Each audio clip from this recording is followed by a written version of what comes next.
계속해서 우리 8절부터 오늘 13절까지 내용을 간략하게 살펴보도록 하겠습니다. 오늘 8절에 보니까 이사야는 패역한 자들에게 무엇을 당부하고 있는가? 여기서 패역한 자들은 하나님을 떠나 우상을 숭배하는 어리석은 자들을 가리키는데, 이스라엘은 모태에서부터 패역한 자라고 하는 이 저주 아닌 저주를 받게 됩니다. 48장 8절에 보니까 내가 가연 듣지도 못하였고 알지도 못하였으며 내 귀가 예적부터 열리지 못하였었나니 이는 내가 계율하고 계율하여 모태에서부터 패역한 자라 칭함을 입은 줄 내가 알았음이니라고 말했습니다. 모태에서부터 패역한 자다.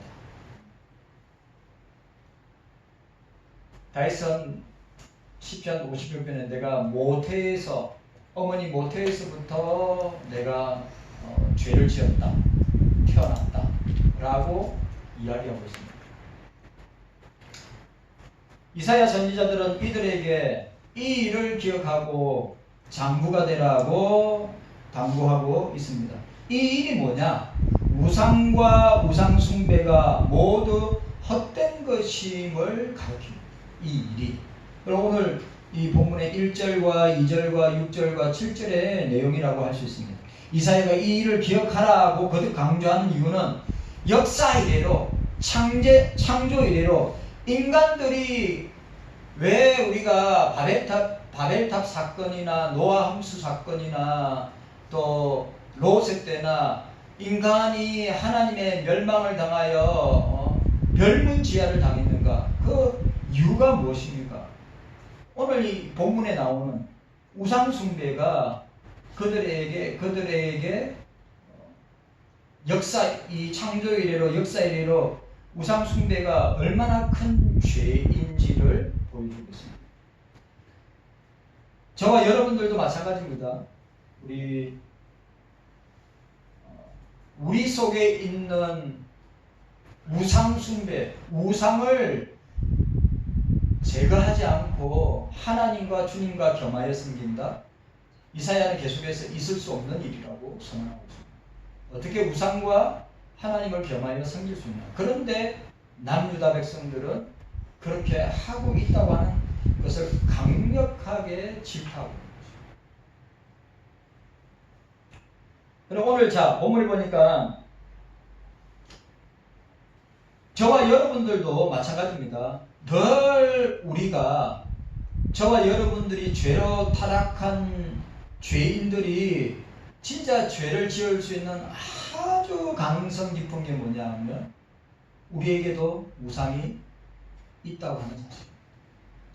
그 우상을 우리가 하나님 앞에서 정리하고 제거하지 않고 만약 그 우상을 우리가 여전히 가지고 있다면 우리에게 반드시 남유다에게 임한 것처럼 반드시 우리에게도 징계와 심판이 임하실 거라고 말씀하고 있는 것입니다.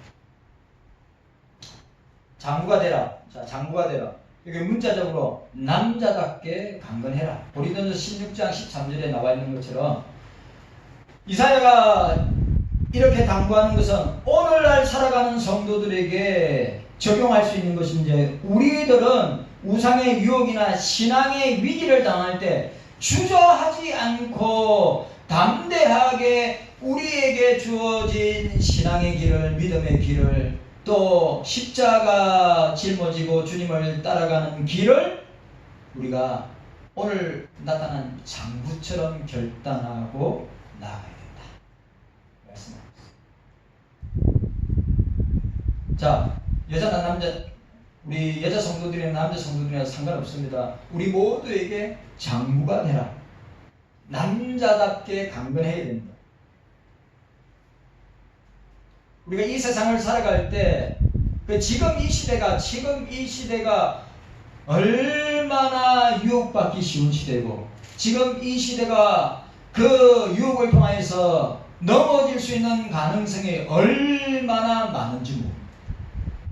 그래서 우리가 늘 사단의 유혹, 이 우상의 유혹을 갖다가 분별하고 우리는 믿음으로 또 우리가 걸어가는 이 사명의 길 가운데 강건하고 강력하게 우리가 주님께 붙들려서 나아가야 되는 것입니다.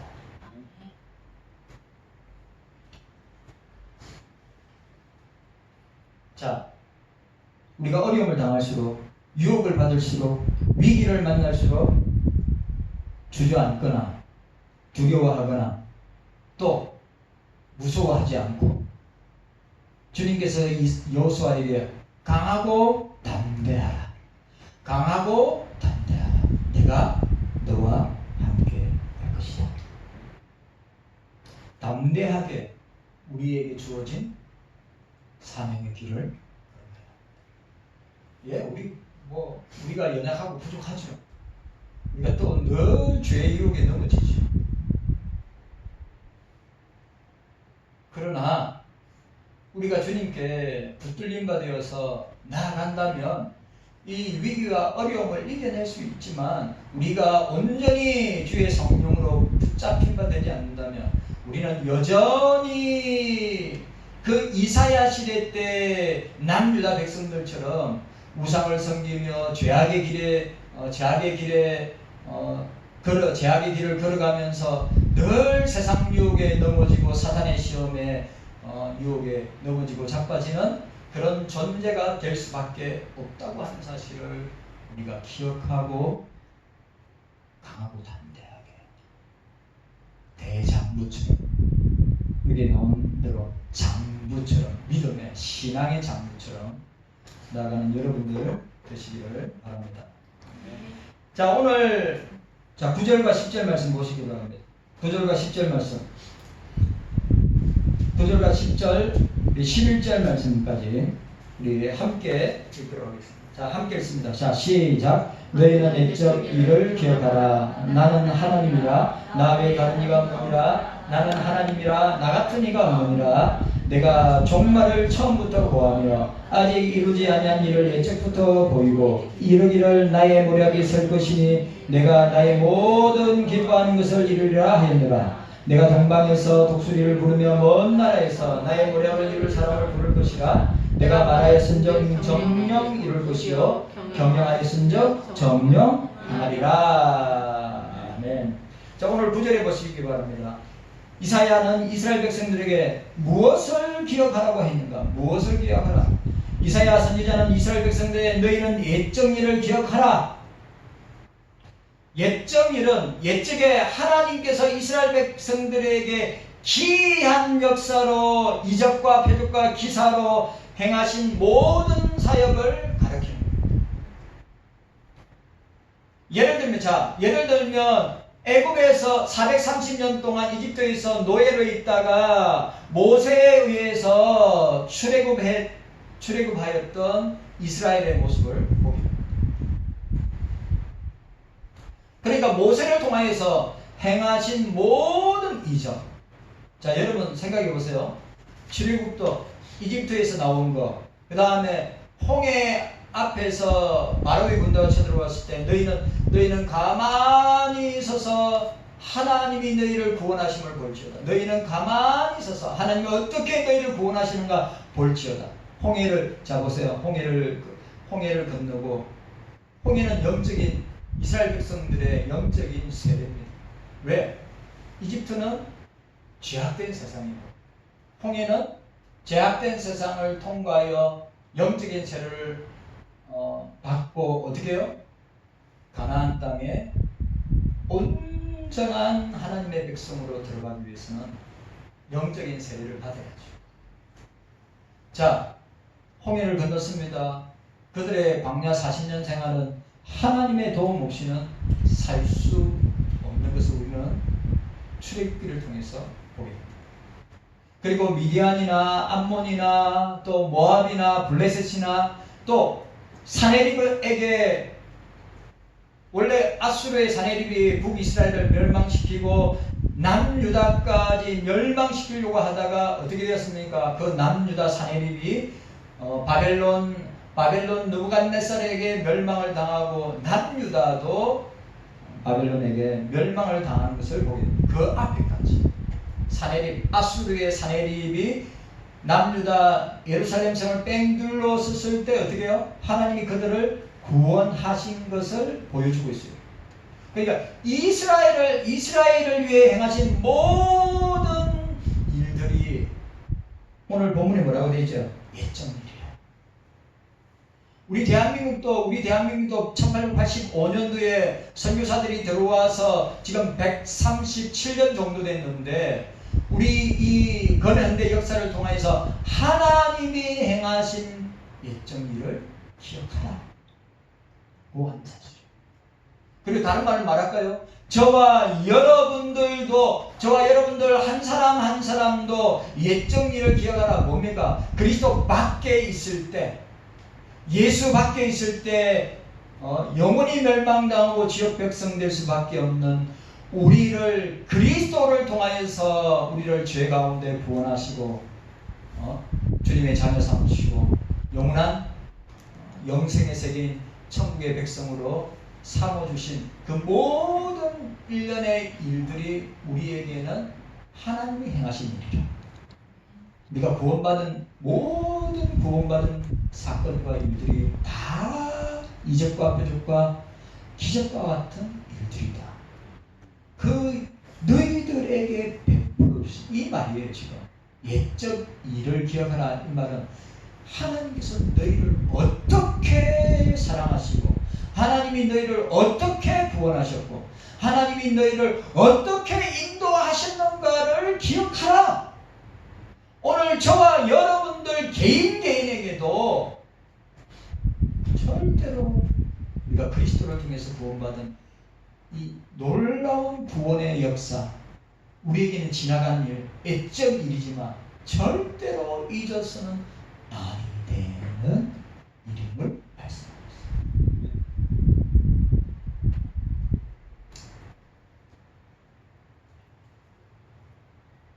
이스라엘을 위하여 행하신 모든 사역이 예적 일이죠. 그리고 오늘 저와 여러분들도 예수 믿고 구원받아서 신앙생활하고 있는 이 시점에서 볼 때 우리에게 주님께서 옛적에 우리를 구원하신 놀라운 구원의 역사를 잊지 말아야 한다. 기억해야 된다. 라고 말씀하고 있습니다. 우리들도 각자의 삶을 통해 경험했던 하나님의 사역을 잊지 말고 항상 기억함으로써 주님이 나에게 베풀어 주신 이 구원의 은혜를 잊지 말고 항상 기억함으로써 내 생활과 삶 가운데서 우리에게 닥쳐오는 신앙의 위기를 또 이 코로나를 통하여서 교회와 성도들에게 닥친 가정적이든 자기의 삶에 일어났던 일이든 이 코로나를 통하여서 고통을 당하고 있는 이 신앙의 위기를 우리는 어떻게 해요? 주님께서 베풀어 주신 구원의 은혜를 기억하면서 잘 극복하고 이겨 나가자.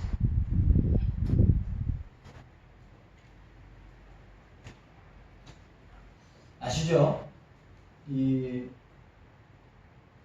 제가 오늘 예배당 건축하는 우리 예배당 건축하고 있는 한사랑교회 다녀왔어요. 코로나 기간 중에 예배당 건축하는 거 쉬운 거 아니거든요. 그런데 앞에 목사님이 그 교회 예배당하고 땅 구입하는 것 때문에 너무 고통을 당하시다가 암에 걸려서 돌아가셨거든요. 우리 주일학교 그 교회 주일학교 출신이고 목사님이 잘 키운 제자가 그 교회의 사역을 이어받아서 목사님이 그렇게 소원했던 땅을 구입해서 예배당을 짓는 것이 목사님의 자기 사역의 마지막 소원이라고 생각했는데 그거 이루지 못하고 그 주일학교 출신이요 목사님이 잘 키운 제자를 통해서 건축을 하고 있는 거예요. 그래서 저한테 뭐라는 줄 압니까? 목사님 진짜 못하겠어요. 너무 힘들어요. 진짜 못하겠어요. 너무 힘들어요. 그래, 장로님이, 내가 그랬죠. 장로님이 계시지 않느냐고. 그랬더니. 내가 장로님한테, 장로님 너무너무 고생 많으십니다. 목사님하고 제가 한 게 뭐 있나요? 목사님이 죽으라 고생하시죠. 장로님이 그 이야기를 합니다. 그래, 저한테 이야기합니다. 목사님 진짜 힘들어요.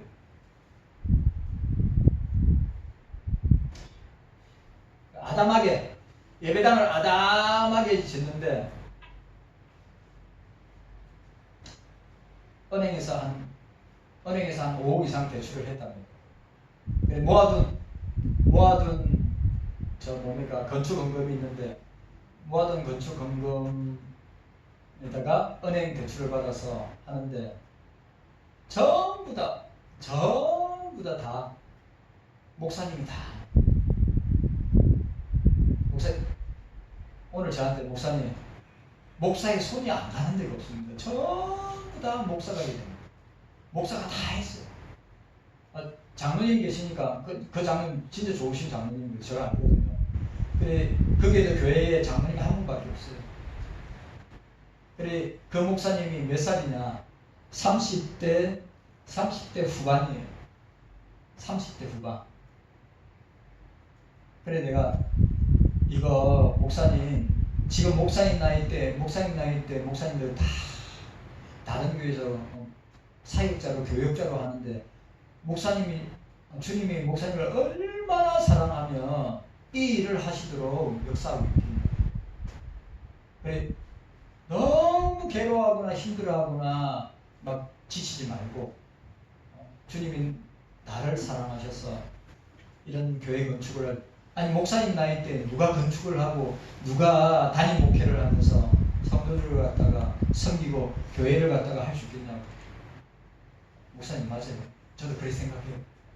저 참 주님께 은혜 받고 복을 받은 사람 같습니다. 그러니 제가 이야기했어요. 그래, 교회 건축 이제 8월달이면 이제 준공이 돼. 막바지 마무리하고 있는데 힘내라고, 지치지 말고 힘내라고. 이것도 지나가다 보면 주님께서 다 도와주시고 힘주셔서 감당하게 된 줄로 서로 장로님과 성도들이 이삿짐 센터 안 부른대요. 돈 많이 들어간다고 이삿짐 센터를 안 부르고 어떻게 하냐면 교회 상가에 있는데 짐을 다 싸놨어요. 박스로. 그래서 성도들이 기회될 때마다 한 박스, 두 박스 차에 싣고 의정부까지 내려다 놓고 또 수요 예배 있잖아요. 오늘까지 수요 예배 있잖아요. 그럼 교인들 가운데 서울에 있는 상가 교회 가지고 박스로 막 짐을 엄청 많이 싸놨을 거 아니에요. 싸가지고 교인들이 한 박스 아니면 두 박스씩 싣겨가지고 왔다 갔다 수요 예배, 금요 기도회, 주일 예배 때 목사님 저희도 이삿짐 센터 안 부를 거예요. 왜? 돈이 많이 들어가요.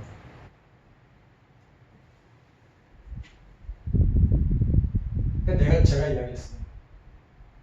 이거 목사님, 주님이 목사님 너무 사랑하고 한사람들도 너무 사랑하고 또 천국에 계신 허 목사님이 기도하면서 얼마나 기도하시겠냐고. 힘내시라고.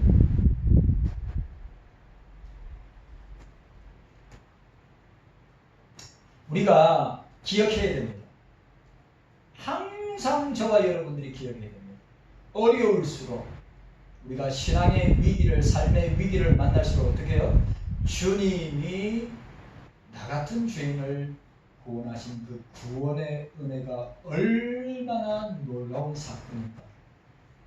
그거는 우리에게 있어서는 예적의 일이고 예적 주님께서 우리를 구원하신 이 일을 우리는 항상 기억하면서 그 구원의 기쁨과 감격으로 위기를 이겨내면서 나아가요. 깨닫는 은혜가 저와 여러분들에게 있기를 바랍니다.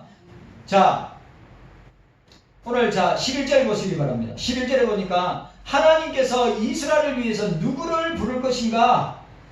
누구를 부를 것인가 라고 하셨습니다. 하나님께서 이스라엘을 구원하시기 위해 동방에서 독수리를 부르며 먼 나라에서 나의 모략을 이룰 사람을 부를 것이라. 여기 동방은 팔레스타인을 기준으로 하면 동쪽에 있는 나라인데 바사 제국이죠. 다른 말로 하면 페르시아 제국입니다. 바사. 그게 지금 어디 지역입니까? 이란 이라크 지역이란 말이죠. 이란 이라크 지역이 중동 지역에서 보면 밑으로 내려가야 되니까. 네? 동쪽 동방이라 했으니까. 독수리는 예레미야와 에스겔에 의해서 너부갓네살을 독수리로 부르는 것과 유사한 비유를 하고 있는데, 이 독수리는 사나운 짐승이고 힘의 상징을 이야기해요. 강력한 군사력을 열방 가운데 행하게 될 고레스 왕을 가리킨다고 할 수 있습니다. 근데 오늘 여기 본문에 보니까 뭐래요? 나의 모략은, 이 모략이란 말은 하나님의 목적, 계획을 뜻하는 것인데, 이스라엘에 대한 하나님의 구원 사역을 의미하는 것입니다. 나의 모략을 이루는 사람은 누구를 지칭하고 있습니까? 고레스를 지칭하고 있는 것입니다. 모략이 뭐예요? 이스라엘을 구원하시고자 하시는 하나님의 구원 사역을 말하는 것입니다.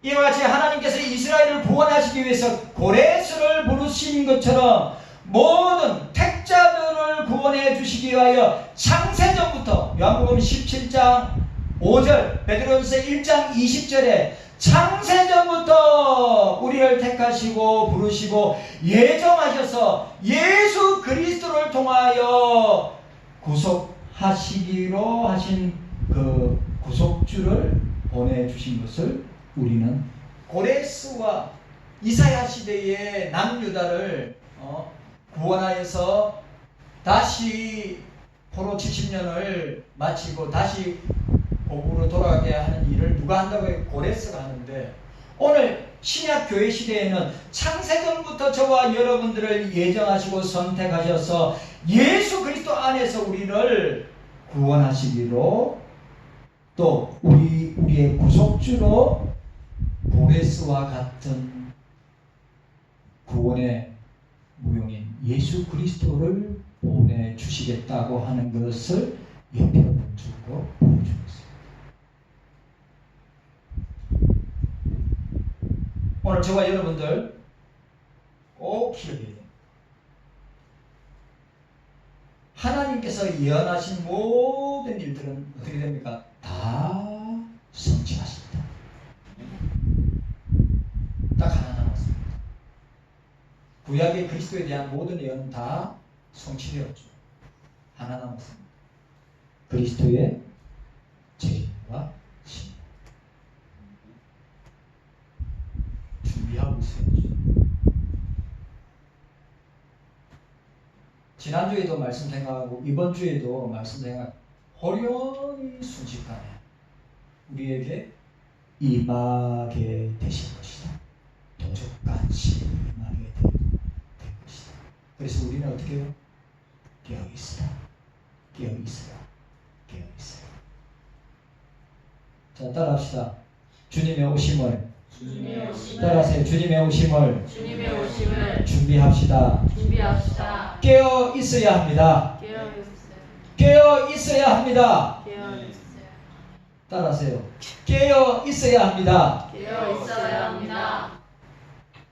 자고 있는 교회, 자고 있는 교인들이 얼마나 많죠. 깨어 있어야 합니다. 주님의 오심을 준비해야 한다. 자, 오늘 마지막 12절 13절. 자, 12절 13절 함께 읽도록 하겠습니다. 12절 13절 시작. 마음이 완악하여 의에서 멀리 떠난 너희여 나를 들으라. 내가 나의 의를 가깝게 할 것인즉 상구가 멀지 아니하니 나의 구원이 지체치 아니할 것이라. 내가 나의 영광인 이스라엘을 위하여 구원을 시온에 베풀리라. 아멘. 하나님께서 이스라엘의 완악한 자들에게 선포하신 내용이 무엇인가를 오늘 보여주고 있습니다. 하나님께서는 마음이 완악하여 의에서 멀리 떠난 자들에게 내가 나의 의를 가깝게 할 것인즉 상구가 멀지 아니하니 나의 구원이 지체치 아니할 것이라. 내가 나의 영광 이스라엘을 위하여 구원을 시온에 베푸리라. 구원의 약속을 선포하였습니다. 여기서 마음이 완악하여 의에서 멀리 떠난 자들은 어떤 자들입니까? 이스라엘 백성들 중에 하나님을 섬기지 않고 우상을 숭배함으로 하나님의 구원에서 떨어진 자들, 하나님의 구원을 믿지 못하는 불의한 자들을 가리킨다 이 말이죠. 오늘 우리 교회 안에도 있습니다. 오늘 우리 안에도 마음이 완악하여 의해서 주님에게서 멀리 떠난 자들이 있어요.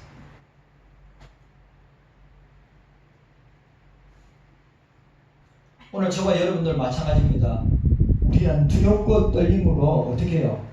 마음이 완악하거나 주님에게서 멀리 떠난 자들이 되면 안 됩니다. 마음이 완악하고 주님에게 떠난 사람에게 나타나는 것이 뭐냐 하면 세상을 더 가까이 하고 자기에게 주님보다 세상의 온갖 우상들을 섬기고 또 그것을 통하여서 뭔가를 얻고자 하는 사람들이 얼마나 많은 시대에 얼마나 많은 사람들이 그렇게 쫓아가는 삶을 살아갑니다.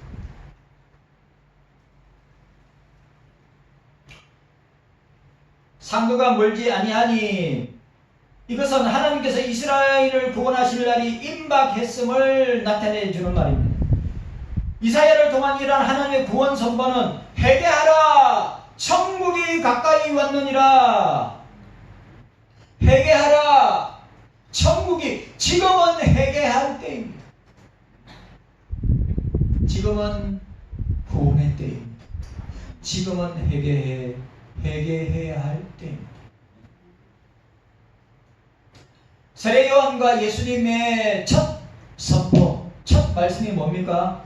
회개하라 천국이 가까이 왔느니라. 이런 분위기가 오늘 상도가 멀지 아니하니 하나님의 구원이 가까이 오고 있으니 너희들 정신을 바짝 차리고 하나님의 말씀과 이사야 선지자의 말에 집중해야 할 것을 우리에게 말씀합니다. 오늘 저와 여러분들이 주님의 말씀에 집중하고 오늘 회개하라 천국이 가까이 왔느니라고 하는 이 주님의 위대한 자기 선언이 저와 여러분들의 선언입니다. 회개해야죠. 회개하는 자들에게 천국이 주어집니다. 회개하지 않는 자들이 천국이 주어질 수가 없어요. 이사야와 세례 요한 및 예수 그리스도는 멀지 않아서 성취될 하나님의 구원 사역, 하나님의 구속사 완성을 선포하고 있다고 하는 점에서 공통점을 이루는 거예요. 이사야나 세례 요한이나 예수님의 사역의 공통점이 뭡니까? 하나님의 나라가 가까이 오고 있다. 그래서 그 나라의 백성이 되기 위해서 회개하고 예수를 믿어 주님의 자녀가 되어야 한다. 아멘. 자, 오늘 적용. 청교도들은 아무리 주의하고 추석하고 아무리 설교를 잘했다 하더라도 적용이 없는 설교는 설교일 수가 없다. 청교도 목사들이 그랬어요.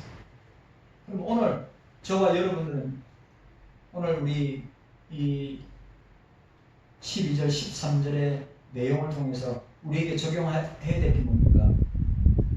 우리도 멀지 않아서 그리스도의 책임과 심판이 가까이 왔기 때문에 우리 구원의 완성의 날, 주님 나라의 완성의 날을 기다리고 어떻게 대망하고 소망하면서 교회 생활도 세상 생활도 우리의 모든 삶 속에서 우리가 주님 나라의 완성과 우리 구원의 완성을 소망하고 내다보면서 나아가야 될 줄 믿습니다.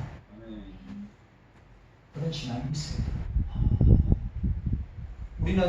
우리는 구속사의 점진성, 주님 나라의 완성의 점진성, 우리 개인의 구원의 완성의 점진성을 믿고 우리가 세상 얼마나 이 세상이 살기 좋고 편하고 안락하고 얼마든지 쾌락적인 삶을 살아갈 수 있음에도 불구하고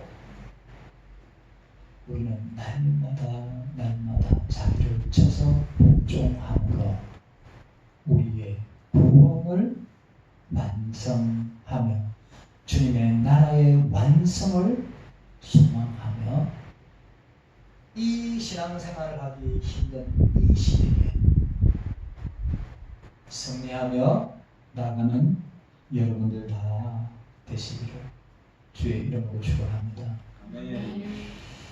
그런 여러분들 되시기를 바랍니다. 주님 감사합니다. 오늘 우리에게